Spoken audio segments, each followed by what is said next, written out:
Okay, so first of all, I want to thank everyone for coming. My name is Matt Longcar, and I'm with Manufacturing Works. We're working to continue to bring programming to our members to talk about digital transformation and the Internet of Things and basic things like CMMC, which a lot of our members are very interested in. Joining us today are Rick Earls from Team Neo. Rick is part of the Smart Manufacturing Cluster, and Rick is a sponsor, and Team Neo is a sponsor of our webinar series. And Rick will talk about that a little bit. And then we've got Ken Fanger from On Technology Partners.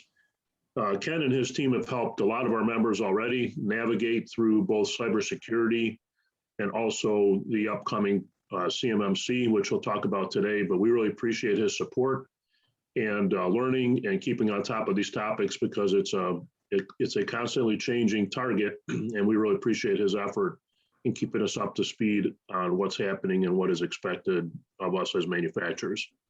So Rick, if you talk a little bit about the Smart Manufacturing Cluster. Yes, can you hear me? Yes. Very good.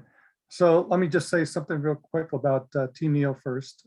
Team Neo, again, I'm part of Team Neo, and we represent, or at least we help manage the Smart Manufacturing Cluster. So Team Neo is a private nonprofit economic development organization accelerating business growth and job creation throughout the 18-county of Northeast Ohio region. As a designated Jobs Ohio network partner, we align and amplify local economic development efforts in the region's 18 counties. We conduct research and data analysis to inform local conversations and influence solutions. We market the Northeast Ohio region, and we work to increase access to jobs, education, and training for the region's 4.3 million people. We do this to build a more vibrant regional economy, one that's more talented, equitable, emphasizing equitable, competitive, innovative, resilient, and prosperous. Now, in my role at Team Neo, I spend most of my time with the activities of the Smart Manufacturing Cluster. The Smart Manufacturing Cluster of Northeast Ohio accelerates the growth and competitiveness of the regional economy through the implementation of smart manufacturing and innovation that leverages the region's rich manufacturing heritage, unique assets, and talented workforce. We lead the development of the innovation roadmaps and serve as a platform for the region's manufacturing blueprint to accelerate adoption and maximize the value of technology. We connect knowledge, experience, tools, and networks with manufacturers to generate demand, increase productivity, spur product innovation, and develop the talent and resources necessary to drive technology implementation and innovation. Now, as a manufacturer interested in implementing smart manufacturing into their operations, the cluster can help in that process, which begins with a data-driven manufacturing readiness assessment that is available from Team Neo or Manufacturing Works. Once the quick survey is taken, the customers, the cluster partners can then provide assistance in the manufacturer's understanding of basic concepts, help you identify opportunities for pilot projects, introduce you to solution providers and subject matter experts, help find training services, help with employment services, and help find potential programs for financial assistance. You can contact me or Matt, and we will walk you through that process and get you started on your digital transformation journey. And the contact information is on this page, and of course, Matt's is on I think the last page of this presentation. So don't hesitate to give us a call. We'll help you walk through that whole process. All right, thanks. Thank you, Rick.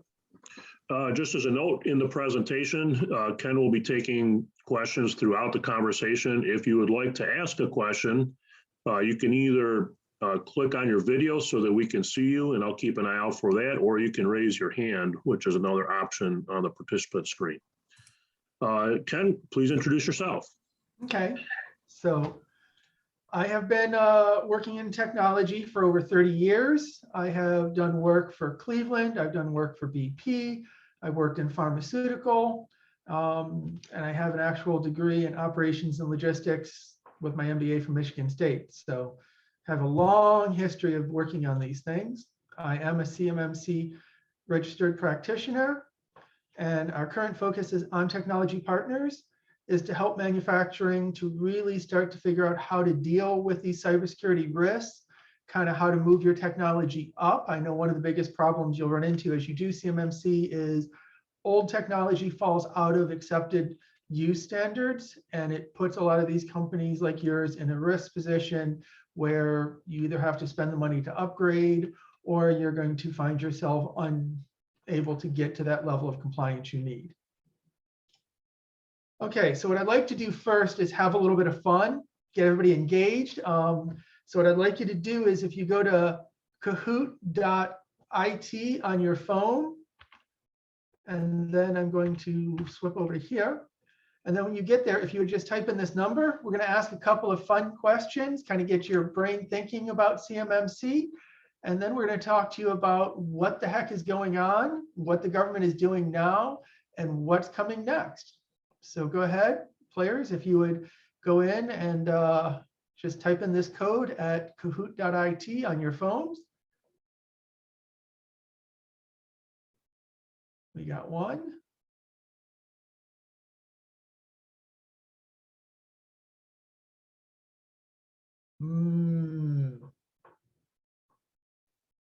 Sounds like apple pie.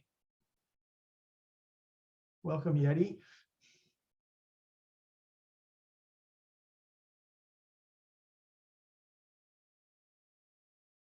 We'll give another 40 seconds. And then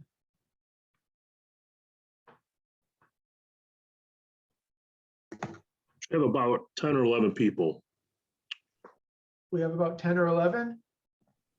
Yep. Okay. We're getting there.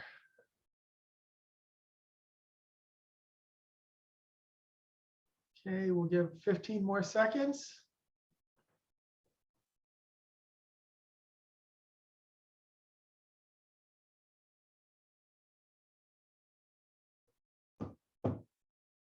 Ten, 9, 8, 7, 6, 5, 4, 3, 2, let's begin. Okay, CMMC, what's next? What does CMMC stand for? Come make modern coffee, red. Cybersecurity maturity, cyber maturity model certification, blue. Cats make more cake. Certain Monday morning complaints. What does everybody think it is? Whoever put the green one, I tend to agree with you. That's what a lot of people seem to tell me. They definitely get complaints about CMMC. And we'll go over some of why those have actually made a change. Okay, Katie's winning. Good job. Next question. What do you expect? What do they expect you to protect? Cookies and cupcakes, the entire power grid, some other company data, or CUI and FCI? What do you think it is that they're expecting you to protect with the CMMC? Yes, that's right. Controlled unclassified information and federal contract information are the two areas of protection that they want to see when they do this. Okay, Katie's still winning. Dave's moving up. True or false? Is there a new CMMC standard? Blue is true, red is false. What do you think? Is there a new standard out there? Because we just got, it is true. There is now CMMC 2.0 because the government is very creative in its naming process. So we're going to go into what 2.0 is to begin with, what's happening with that, and what the next steps you should do and what you should expect. APS is moving up even though Katie is on fire. Next question. Do you feel ready for CMMC? I sure do. I am so ready is red. I'm not sure if I am ready is blue. I don't know what CMMC is yellow. Hopefully we'll help that.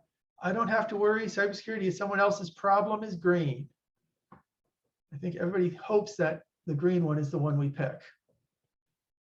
So good. I'm glad to see some people are ready, and it's okay if you're not. You actually are going to get a little bit of a reprieve coming up here as they figure out the next steps. Okay, let's see where everybody did. Dave got 3rd place. Katie came in 2nd. And the 1st place goes to APS. Congratulations, good job. So let me come back over here now. So as we said, I very much like questions. I think it makes it more of an enjoyable experience for all of you. If you're able to ask your questions, I will try and answer it the best of my ability. As you'll see, this is a very dynamic environment right now. Things are changing, and we'll go over it and be in it together. Okay, so kind of some of the things we're going to cover. First of all, we're going to talk about what is CMMC 2.0. From 1.0 to 2.0, what the changes are, what to do next, and how we can help. There are some funding opportunities for different organizations. We definitely want to talk to you about how you can get some of that funding and how you can move forward. So the new CMMC 2.0. So all of you that are familiar with the original CMMC, you know that it was fairly complex, that it was kind of confusing what they were looking for, and it was kind of onerous to kind of move forward. Well, the Department of Defense heard the cries. One of the big things that they realized was they're about to drive out small manufacturers. There's a lot of small manufacturers that just couldn't meet the standards as they were defined.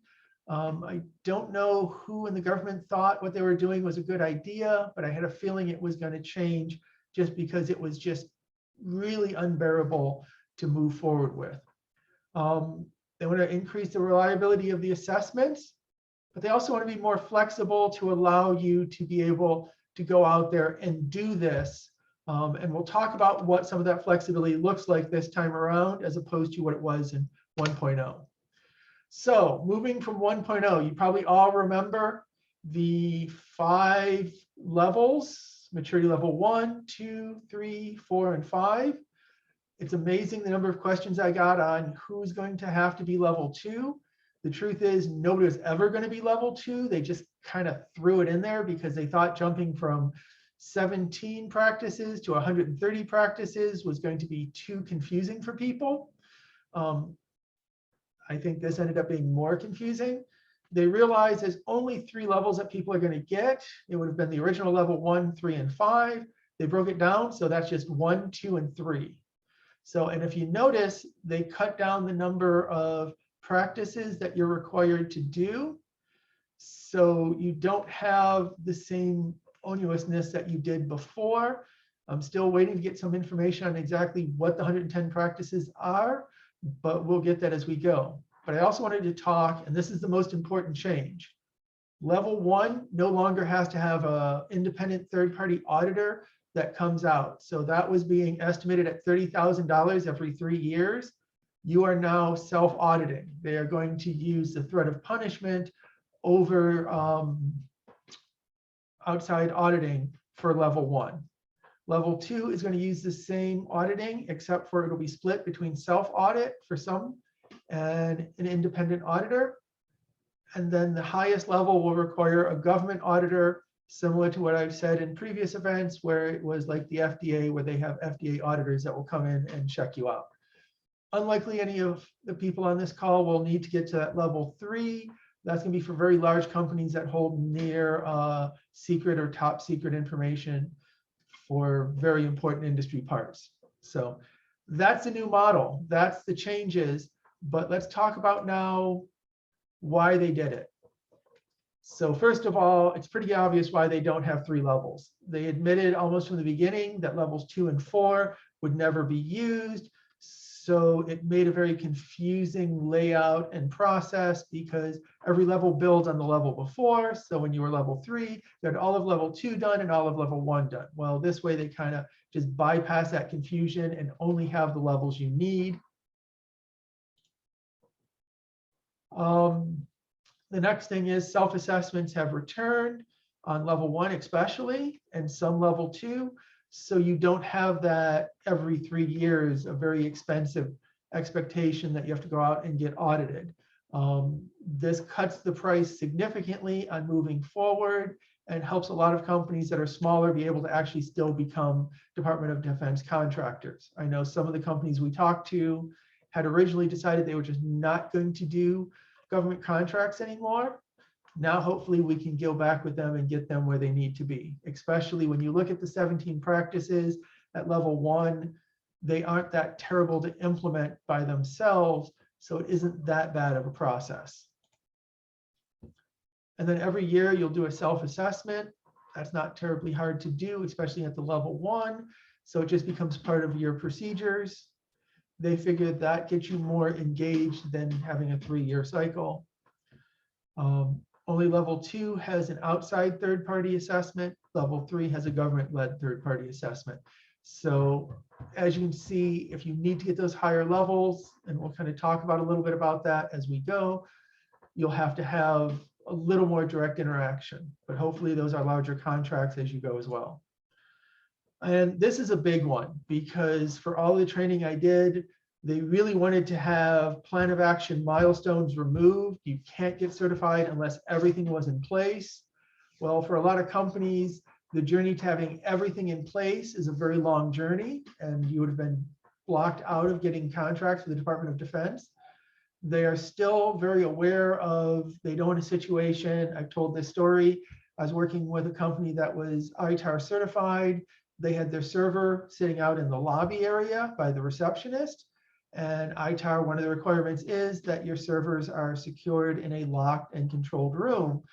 They had it on their roadmap. They were going to do it, but unfortunately, after they got their certification, they had new business, they had burning fires, they didn't take the steps they needed because it became kind of an afterthought. So you do want to make sure you're watching your plan of actions and milestones and still meeting them. They're probably going to be looking at using punishment, potential loss of contract, or penalties against contract if they find you're not doing what you said you were doing. So even though you now do have milestones you can reach and you can get certified without being fully complied, you want to make sure you continue to do that compliance steps as you move forward. Why did they change? Well, the main reason was it was really too costly.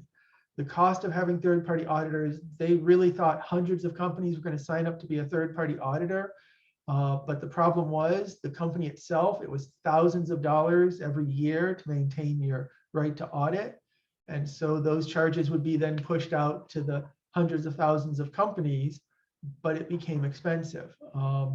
So this program is going to be a more cost-effective method. They do have auditing for more security needed items, but they don't have for just being able to work with the government. And that is a major change for them moving forward. There's also a lot of resistance, both from companies that could audit, from companies that needed to be audited. There was a lot of frustration and confusion, and people felt like they weren't sure how to move forward in a lot of ways.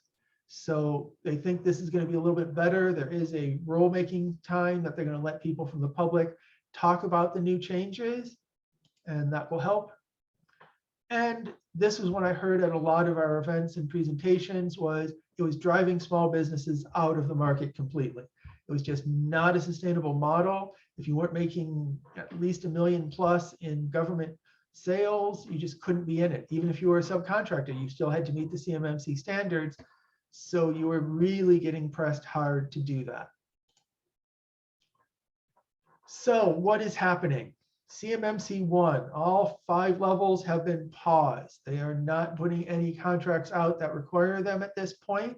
They're going to go through the new rulemaking and make sure that they have public buy-in. So that should probably be between 6 months and a year for that process to play out. And then they're going to start to roll out the new CMMC 2.0 in a more, I think, business-friendly fashion. I'm using those words. They never said that directly, but it feels like this is more how you would expect this rollout to be, more that you'll be able to actually handle it. So what should you do? Now it's paused. You don't have to do anything. That's not the takeaway I would take from this. The first thing you want to start doing, and this is something you should do whether you are looking to do CMMC or just generally doing your business, is start to review your security. Do you have the protection you need? After the pandemic, we had a lot of people working from home. We had a massive increase in cyber attacks. So you want to know, you don't want to find out that you didn't have the right security after you've been breached, especially when you have people working from home still. I know there's a lot of people still doing remote working. So it's important to start to review your security. Don't panic. Not sure why these came in this order, but there you go. Relax, you have time, you can kind of figure it out. I would suggest moving forward to get to level 1. It is not a terribly onerous process. We actually have 15 hours from the Small Business Development Center and the CARES Act that we can use to help you get there. We've done that with several companies already. Getting to level 1 is a good starting point. You'll be ready when it comes out, and that's not going to change. So you know you'll be in the right place for that next step. You noticed level 1 and level 1 were 17. They didn't change anything on level 1, except for you don't have to pay $30,000 for an auditor, which is a good thing. So what are they looking for now? So they're looking for the self-assessment to start. You can do the NIST. Oh, yes, Matt, you have a question. Yeah, Ken, I just want to follow up on that. It's an important note. So the government understands that these programs and activities and practices are going to cost money. So what they've done right now is they've funded organizations through the SBDC to be able to start to provide those assessments and some work to small manufacturers. So Ken has been helping us connect, with those funds so that, and we've had several members start that to say, hey, where exactly am I? How do I get a roadmap for what I need to do? And you start to understand that with, very little outside cash on their side. Obviously, it will require, you and your people to think about what you have and engage with Ken, but it's a pretty simple way to start. Yes, and it gives you that comfort, which I think is important, because this is going to be, it's scary to start to have to change and look at your position, your cybersecurity footprint, as they call it, what your exposure is. And so this gives you a way to kind of start that journey where you're not spending the amount of dollars that it usually costs. So it's nice once in a while the government actually does help us out. Okay, so they're still looking for proven and deployed. They're looking to make sure they don't have that server sitting in the lobby after certification, but they're again doing a little bit of trust on your part. But if they do find out that you didn't do it and there is a breach, it does get a lot worse. So you do want to make sure you take the steps you say you're going to do. They are looking that you still fund it. One of the requirements from the CMMC, especially as you get to level 2 now, is that you have a defined budget. Are you actually committing money to cybersecurity? That was a big problem before. Companies would say, we'll take care of cybersecurity, but they didn't put any money aside. So when the time came to pay for it, they found themselves without the revenue or without the position to do it. And they are still looking to see that you have shown months of performance for most of the things you do. So you don't want to have all milestones. You're not going to get certified if everything is a milestone. They want to see that your team is doing it. If you say that we change our passwords every 90 days, they want to see that your team is changing your passwords every 90 days. If you say you have a log when you walk in, they're going to see that you're actually logging the people, and the people remind that they have to, any guest has to be logged in and escorted. So they're going to want to look and see these performance behaviors becoming part of the culture of your company. It's a culture of compliance, a culture of security. You want to get everybody on board. That's one of the reasons why that top level buy-in is so important. If the CEO and the president don't believe security is important, you can't expect the line person to think security is important. Any questions before I move on?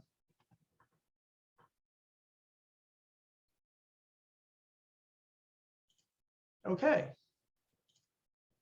So how to start? As Matt said, we have an opportunity. It's until January 1st. We're hoping to get it extended again, but it's CARES Act money. So we can help companies that want to get started on their cybersecurity journey and start to look at CMMC. And it can be any cybersecurity conversation. So if you are concerned, how do I get started? Reach out to us and we can start that journey with you. You can also complete the Department of Defense NIST 800-171 assessment. It's okay. The Department of Defense even says it's fine to have a bad score, but it gives you a starting point. What's your ground level that you're starting with? If you have done nothing for cybersecurity, it's better to know that than to not know that. Then we can start looking at roadmaps for each area to move you to get closer to having all of the requirements you need. This is the big one. If you're going to do this, understand you're going to do it wholeheartedly. You're fully in. I would recommend making sure your whole team knows this is a direction your company wants to be. You want to be security focused. Not that you want to sit there and spend all day being afraid of who's going to hack you, but that everybody on your team is there. I know one of the things I talked when I was doing my presentation for Westfield Bank was one of the attacks that happens are wire fraud conversations where somebody sends an email and says, I need you to pay this bill and send it to this bank account. And that bill came from what looked like a legitimate customer. The problem is the bank account doesn't belong to that customer. People pay it. One of the companies we had spent $120,000. They had made a payment. They're a multi-million-dollar company and they lost the money. Yes, Rick, what's your question?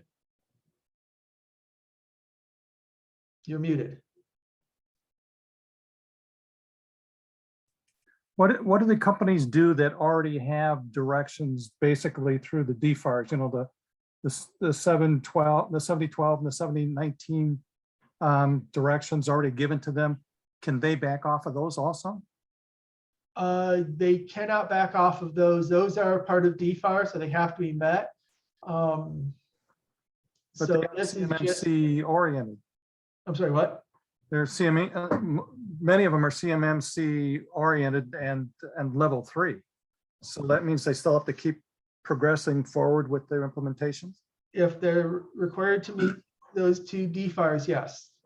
So if it's in their contract and they are moving, I know, and I can't think of the one name of the engineering company, they have to continue on that journey if they're to meet those two DFARs. And that's the thing. The DFARs do talk about cybersecurity and a lot of contracts are expecting them, but they haven't really enforced it. But I'm not going to be the one to tell you, you don't have to worry about being enforced because we all know the law is the law. You either obey it or you don't. And some of the areas where it can get really frustrating for people is level 3 is only to control controlled unclassified information, which is supposed to always be labeled by the government, but the government doesn't always label it properly. So there's a lot of catch-22s in kind of that journey. And the DFARs are all based on 800-171, which is why they want you to do those assessments. But I think that's going to be coming down. It goes even further than the assessments though, too, because it wants you to put a plan of action in place and then you have to show that you're actually moving forward with those steps. And it's based on the real hard method, I guess, the CMMC 1.0. Yes, it was still based on that.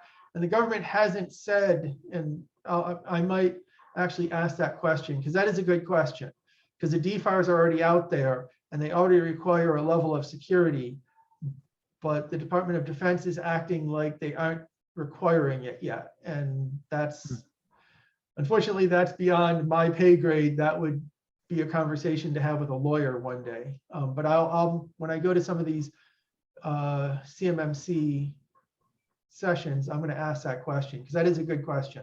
How does that relate to the DFARs? All right, thanks. And this is one that I always suggest. If you're looking at what level you need to be at, you're almost guaranteed to be level 1 or level 2. The way you know if you're moving up to level 2 is if you have the controlled unclassified information in your system. And then you need to isolate and secure that information. but you can start asking your primes and your contracting agents if you do have it. And now if you're creating it, that's a different conversation because you need to be creating it and you can't mark it as CUI. Only a government employee can mark it as CUI, but once it's marked as CUI, you have to maintain labeling. It's kind of confusing, but that's just how the government is. But this helps you know what levels, and hopefully they tell you you don't have CUI and you can be at a level 1. Now in the future contracts, they're going to state what level you have to be at. And then you just meet that requirement as you go. Hopefully that was as clear as mud, as my mom used to say. Okay. Now I wanted to talk about some of the funding opportunities. We had talked about the CARES Act. Right now, it goes through January 1st of next year. It has limited slots. I think there is 10 available slots still. It's a $3,800 value, and we can get you signed up and get you that money. All you have to do is reach out to Matt or myself and let them know that you're interested, and we will get you all set up with that. The other one that I didn't put in here because I found out a little bit later is the Ohio Department of Development has grants that will pay for half the cost of your cybersecurity implementation if you do international trade. I'm doing an international trade presentation on the 7th for the Department of Development, and it's basically, that's a big concern for them. They want to try and encourage international trade from Ohio businesses. So they're helping you to get to that cybersecurity level. Obviously, it's not CMMC, but if you are also doing international trade, it's a great way. And you can use that money to help get to CMMC if you do international trade. So it can save you a lot of money in that journey. I don't know what the maximum is. I'm going to be reaching back out to them this week and getting that over to Matt to distribute. How do you sign up? What's the information? How do you take the next steps? But I figure any money that helps you get better security is well spent money. So I see there's a chat. Any questions at this point? Is there a company match for the 15 hours? No, it is free to you. Obviously, with the Department of Development, it's 50-50, but this is 100% free to you. So hopefully that makes it more enticing. Any other questions? Everybody's so quiet. When I do this in person, I always have candy and I make you all talk, but I can't throw candy over the internet yet. That'll probably come later. Hey, Ken, back to the talking about 2.0 a little bit, and I know you don't have a crystal ball, but what are your thoughts or what's your expectation about how long it's going to take them to get to a point where they're going to unfreeze again and start moving forward? So this is what I think from what I've been hearing is they're going to take public notice for 6 months, starting in December. So that'll put us in May. At that point, they're going to finalize. So I'm thinking by 3rd quarter of next year, they're going to start rolling out the initial contracts that are going to have CMMC compliance. So they really want to get it back and moving, but they do not want to drive companies out. A lot of companies had said they are not going to. In fact, there was some talk on some of the people's concerns at the other great event that happened for CMMC by Manufacturing Works down at Welsh University. People were very afraid. They were scared at what the cost was going to be. They were scared at the process. And so I think with the new process and the new approach, people are going to feel it's a lot more comfortable to where it was. It's going to get people, I think, to buy in a lot faster. And it's kind of what I had expected and mentioned at a couple of presentations, because it isn't unmanageably difficult.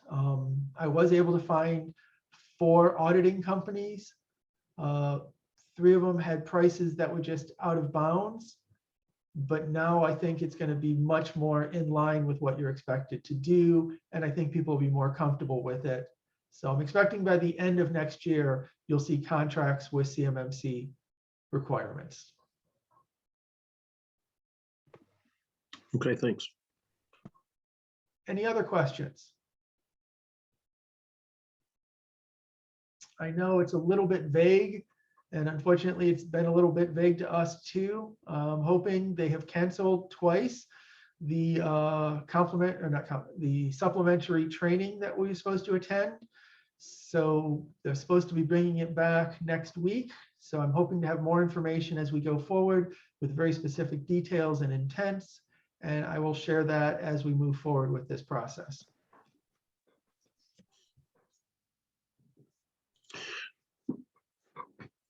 All right, thanks, Ken. So Okay. the one other thing that I'll say is I happened to be able to attend that session down at Walsh University.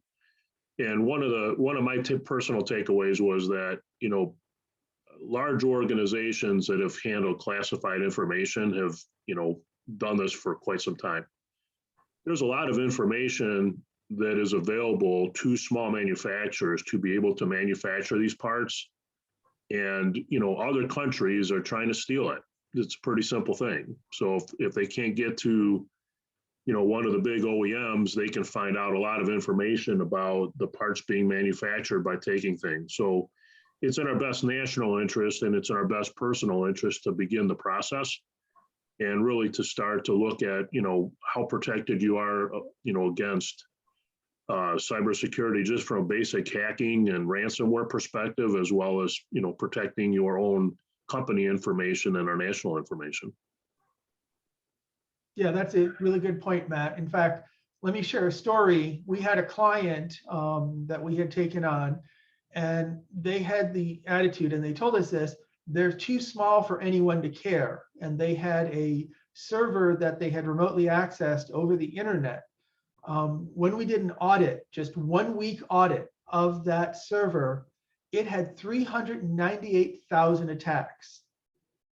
And we ended up not working with this client because they did not want to close that down because it was inconvenient. And I will tell you, cybersecurity is inconvenient, but at the level of attacks, there was 128,000 just coming from China. There was 78,000 just coming from Russia. So when they talk about international attacks and it's Chinese are attacking, it really is happening that way. It is really, they're actually looking for opportunity. And, you know, I tell people, think about that conversation about why do you get a car alarm? Does it necessarily stop anybody from getting in? Maybe not, but it discourages. So you need to do things to discourage that. You do not want to let them in. You do not want them to be able to hack through. Fortunately, we had created complex passwords early on in that process. But if you're not going to do the protection, sooner or later, they're going to get through. Sooner or later, they're going to figure out what your password is and get in. And once they're in, they do some really terrible things. In fact, I just did a conference a couple of weeks ago and I learned something new for all of you. The process is called rubber ducky. What they do is they embed a little chip into a USB cable. So let's say they give you your own charging cable for your iPhone. Well, that little chip actually then installs programs when you plug it into your computer so that you don't know that they're getting installed. And then it can start doing malicious attacks. It can do call home actions, and it can do keystroke logging. So they are figuring out new ways to attack you. If you're not staying up to what's happening, unfortunately, you'll find out that you're going to be in a bad way when they do hack through. And we all eventually get hacked. You need to have a plan to address it, protect it, and manage it, because you don't want to go back to the Department of Defense and say, yeah, we didn't do it. We're really sorry. They really don't want to hear that. Any other questions?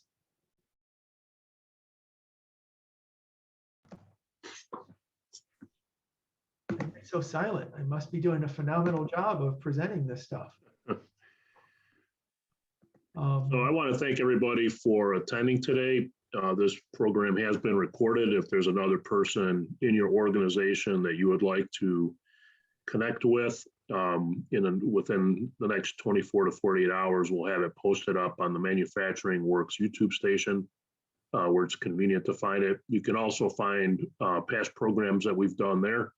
Sometimes that's an easy way to digest it and see it when it's convenient on your own time.